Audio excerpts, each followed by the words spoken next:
All right, Doc said to finish this video. Okay, I'll finish it, Doc.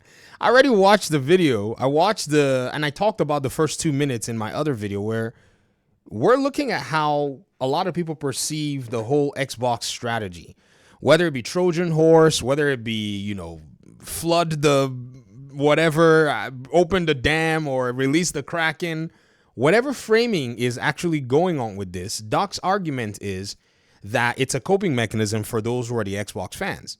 Now, Doc, you have to understand, maybe you are correct about the Xbox, community. And I did see a lot of Xbox fans actually resist this strategy at first. Here's the thing. I never did. I championed this strategy, so I'm coming at this from an entirely different perspective, the same one that I've held for the last few years.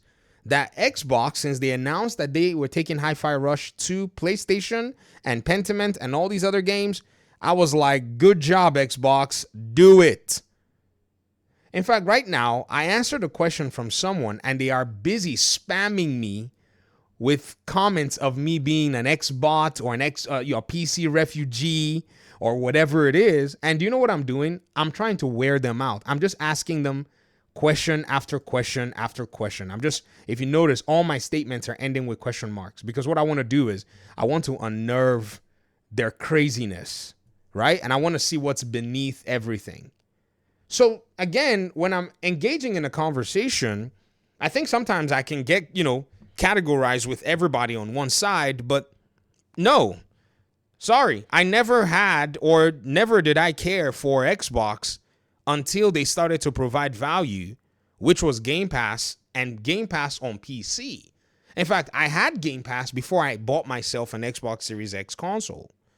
You can go look at my videos from back in the day when I was using, I was talking about Game Pass on PC and the value and all that stuff. I have videos on my main channel.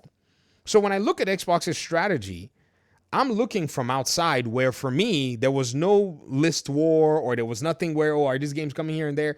I had a PlayStation. I played on PlayStation, any game that I wanted to play over there. And then the rest of my gaming was PC. Came back to PlayStation to play The Division because of my clan and a bunch of guys that were on PlayStation that we had played The Division 1 on PS4 back in the PS4 days. So once that perspective is set, I guess the video we can basically go on to see where Doc is coming from. What it wanted to do.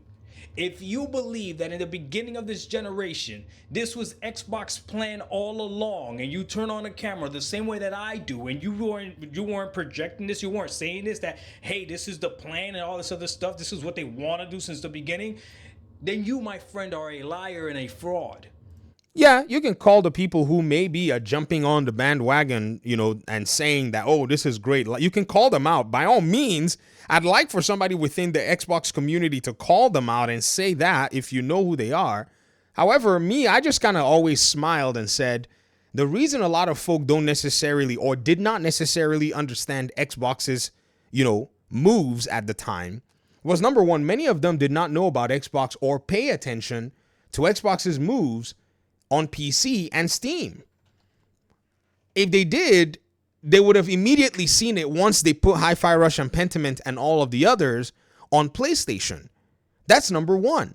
Number two, they were not paying attention to the same data that I was paying attention to when I was talking about my videos. Do y'all remember how many videos I made on this single bar chart here in 2024?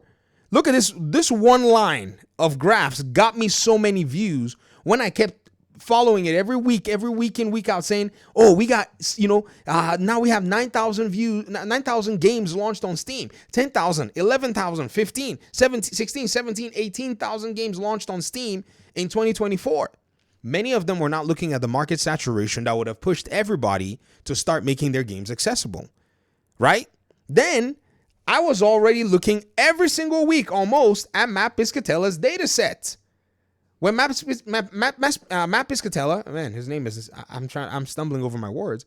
When he would talk about this stuff, I was on the forefront citing this thing week in, week out. Fortnite, COD, GTA. No one's buying anything other than these games. They're just playing it and playing it. Do y'all remember this chart? Guys, I burned this chart into every viewer of mine's memory. And I wasn't seeing a lot of people pointing that these realities were going to change the game and eventually shift Xbox into taking a step that it already knew would happen. So, Doc, however, we put it, or however you go ahead and, measure it, Xbox was already comfortable moving its games to other platforms and seeing success with it because the market was already changing in this new generation. They may have started out of desperation in the Xbox One generation, but as a new generation was coming in, they were aware of the risks.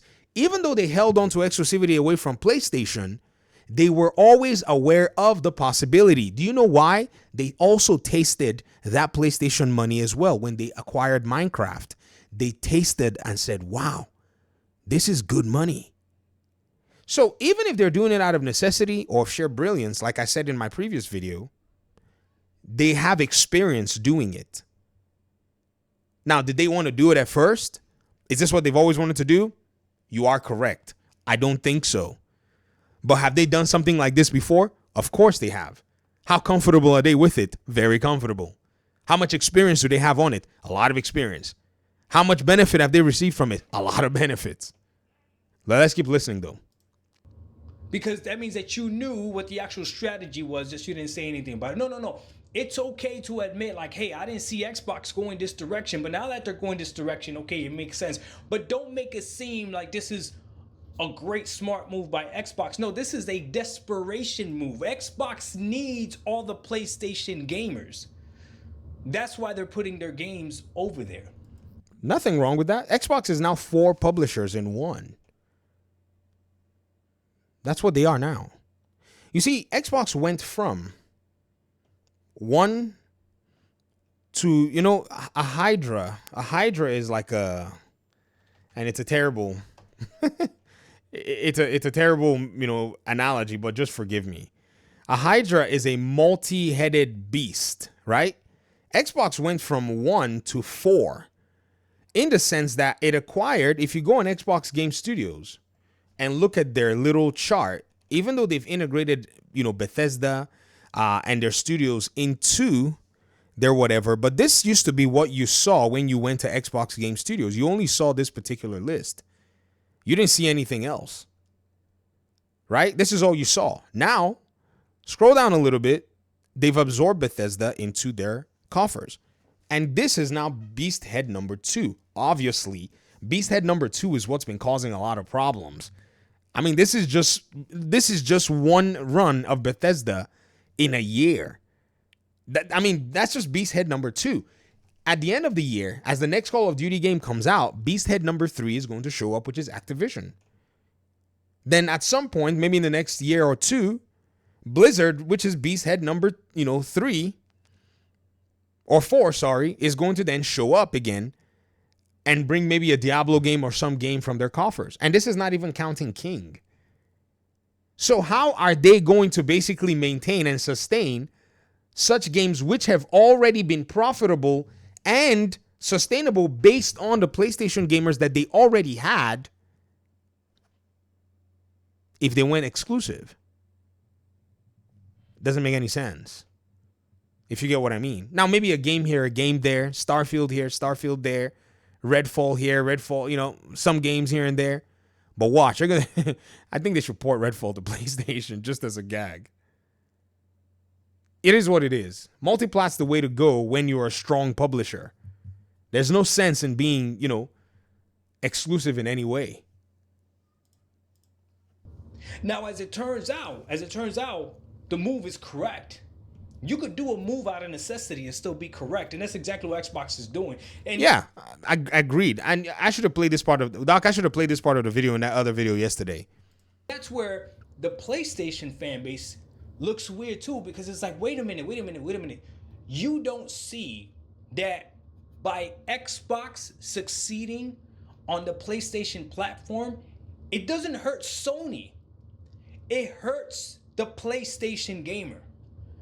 That's exactly who it hurts. So when and I know what the PlayStation gamers are going to say. They're going to say, well, how does it hurt me when it's just more games for me? It's more games for you that you don't want. It's more games for you that you didn't want. It's more games for you that flood your preferred console and makes it so that your preferred console doesn't have to make games, doesn't feel the pressure of having to make games. So, Doc, basically, you're framing it as almost the same thing. You're framing it as the flood. And like I said, the framing, let's not let the framing, get in the way of exactly what's going on. Sony is chilling now. Sony is relaxing. They know that your mentality is, I buy my games, all my games are coming to a PlayStation platform. This has solidified the reason why you would buy a PS6. The reason, this is how crazy this is. The reason you're going to buy a PS6 if you're a PlayStation fan is because you know Xbox games are coming to your platform regardless. You automatically know there's no need to buy an Xbox, period. If you didn't feel a need to buy Xbox before because you didn't even like Xbox games, now there's really no need to buy an Xbox when you know that the Xbox games are coming to your platform. This makes fact. These are logical facts. This is all science. To an extent, there is no doubt about that. However, majority of the people who play video games are just like you and me, Doc. Every single one of us has limited resources. Scarcity is the exact currency that you use to gauge and weigh value at the end of the day. That person who says, I don't need to buy an Xbox because all of these games are coming to me, is number one, going to still make Xbox money. But the person who says, I don't need an Xbox with all these games coming to me, but I don't have as much money to buy all these games when I want to play them, they look straight at Game Pass. That's the difference. Because these games going to, PlayStation, they're not going to PlayStation because of PlayStation fanboys on Twitter. They're going to PlayStation because of gamers that want to play those games. That's where the difference is. This makes sense. But for the Xbox fan out here, the only thing you get to enjoy is these games on Game Pass. But you pretending that Xbox winning on PlayStation is a win for you. It's not. I disagree. And I disagree because I've been learning the Xbox ecosystem, having played outside of the Xbox ecosystem and the PlayStation ecosystem. Let me explain. This is why, I gave the caveat and I showed you guys the example of this rabid console warrior that's on Twitter that's literally spamming my feed right here. You see him? He can't stop. You mean you don't mind waiting and hoping for PlayStation games to come to Steam? I like to play the day one experience. After I've basically bodied him with questions out of calling me an Xbot, he's now entering the waiting argument. You know how these PlayStation fanboys are. They're very predictable. There's like an entire playbook that they use. I know how to disrupt it, right? For example, let me show you guys an example. The same way you wait for Xbox games to go on PlayStation. Question mark? PlayStation? Watch his head explode in real time. Don't worry, before this video is over, it seems like he's sitting on a device where he can keep answering. Now let me show you the example that I said. For instance, Gears of War Reloaded. This is the thing. A lot of Xbox fans, you have been so blessed and fed, you even forgot that other people wish they had the things that you have. It's interesting because we see this all the time. I'm not saying that, you guys have done anything wrong. So now if I buy this version of Gears of War Ultimate Edition, I have access to Gears of War Reloaded, which is coming later down the road for $40 to the PlayStation fan. Do you see that? That is not a Game Pass related thing. That is just an Xbox related thing. That has nothing to do with whether I have Game Pass or not. It is an entitlement that Xbox gives. So even the Steam user, right, that has Gears of War, The Windows Edition still has to pony up the $49.99 to get the Gears of War Reloaded game. They are not privy to that benefit. And as a player that games on PC, I've seen this spoiling that Xbox is doing, and I'm like, man, I don't mind some of that coming my way as a PC gamer. That's where I say that it's not just Game Pass.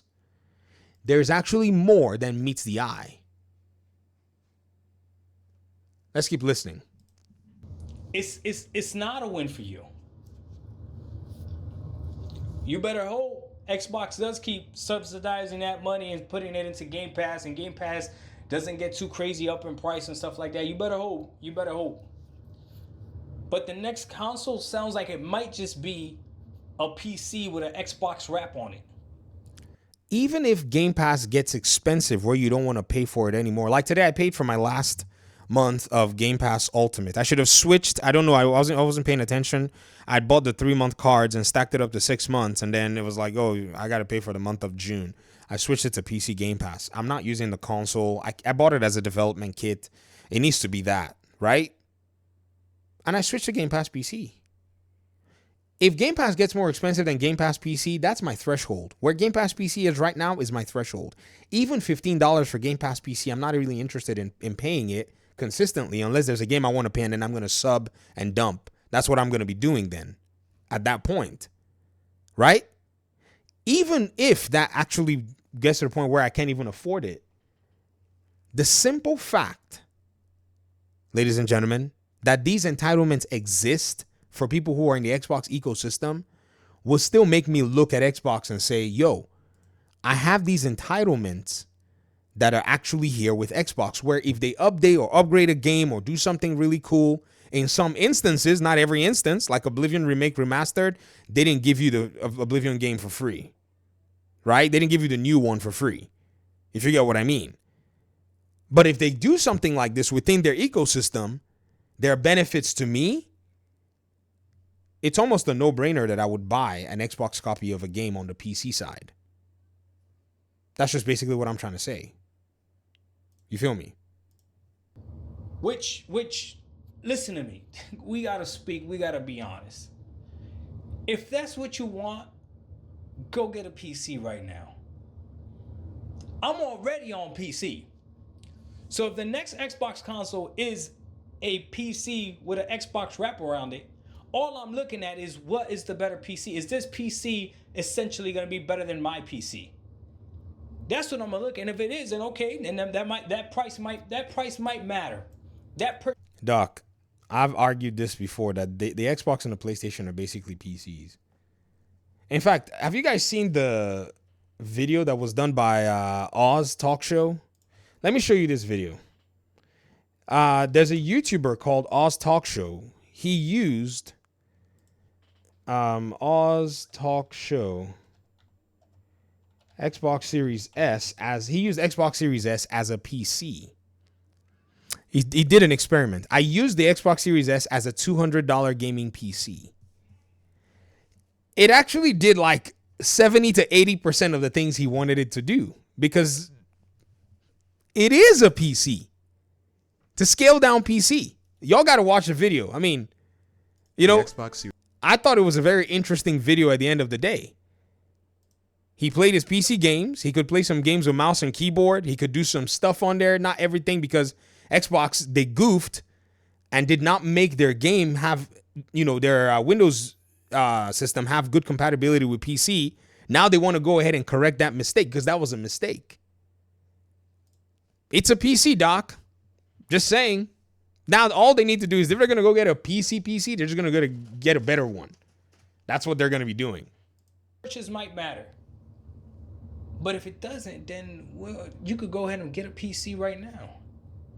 You could go ahead and get a PC right now.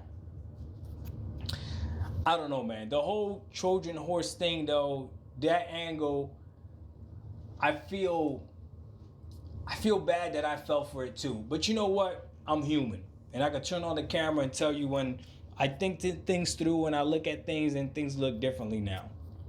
I'm looking at both sides, and both sides right now are looking crazy. The PlayStation fan base that's championing all the Xbox games going over there, guys, like, you don't realize you're literally telling Sony, we don't need you to make games. We'll go ahead and play these Xbox games. We'll go ahead and play these Xbox games. Not only will we go ahead and play these Xbox, we'll go ahead and buy these Xbox games. Sony ain't tripping. Sony's gonna get a kickback from that. Sony's not tripping. They're gonna make money off of a game that they didn't have to make. What? And Xbox is looking at the PlayStation fan base saying like, hey, we need your business. We need your business. Here are these games. Nothing wrong with that. See, Doc, there are consequences when games don't sell. Okay? These same consequences, PlayStation is feeling them. This is why they're probably not, making, say, in many cases, they're not making many of these games as much as they probably could or would or will or whatever it is. It's because a lot of their games have faced, and their studios have faced those consequences. That's why they're rewrapping remasters to games that they have no intention of making sequels for and reselling them to their own fan base. Do you want remasters or do you want Xbox to make money? That's the thing. Do you want them to make a remaster of, every game that they can? Or do you want them to make new games so that Xbox gamers can actually play new games? You can't eat your cake and have it. Man, it's a crazy scenario. Xbox figured out a way to not lose, but it was by necessity. And good for them. Good for them. As a gamer, I've said this before, you need to figure out a way for you to make sure that you're winning when it comes to gaming. That's it. Make sure that you're getting your money's worth out of gaming. Make sure that you're enjoying gaming to the best of your ability. If you are a PlayStation fan right now, and you're looking at the last 6 games that you've purchased, and they're all games that are on Game Pass, and you paid full price for these games, and you have an inkling of question of why did I pay all this money when I could have played all of these games already, then maybe, just maybe, you are an Xbox gamer and it's just easier to go to the Game Pass route, which means get you a device that runs Game Pass. I'm just saying maybe, just maybe, okay? If you are an Xbox fan, but you only play Xbox games every once in a while, and you play a lot of PlayStation games as well, you play a good variety of PlayStation and Xbox games, maybe, just maybe, it might be better for you to just get one console or one platform so you could play all these games under one roof. And the funny thing is, a lot of gamers would like that, right? But many of them don't want to have to deal with all of the different, challenges that go with dabbling multiple libraries. I get it. I don't care about dabbling multiple libraries. As a PC gamer, because of the way things are in terms of pricing, you can benefit from multiple libraries. Epic will give you a bunch of free games.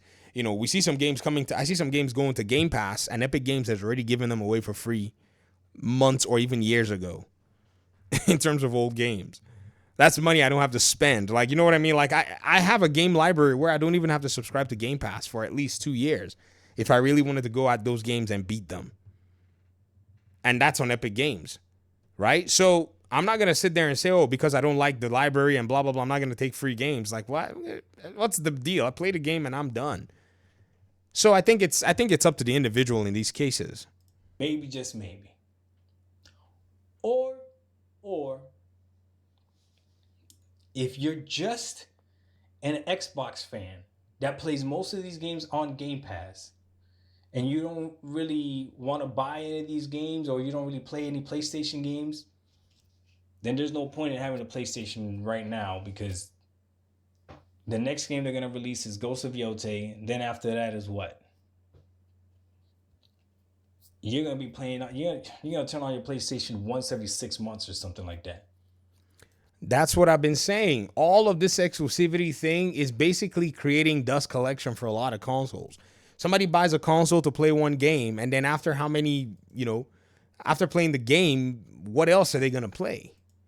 So I get what Doc is coming from. I get what he's saying. You know, I definitely understand. However, the gaming industry was always going to follow the market where the market was pushing. And I think this is a very important lesson right now that everybody who's going to basically be commenting about video games needs to be paying very close attention to the market in this particular,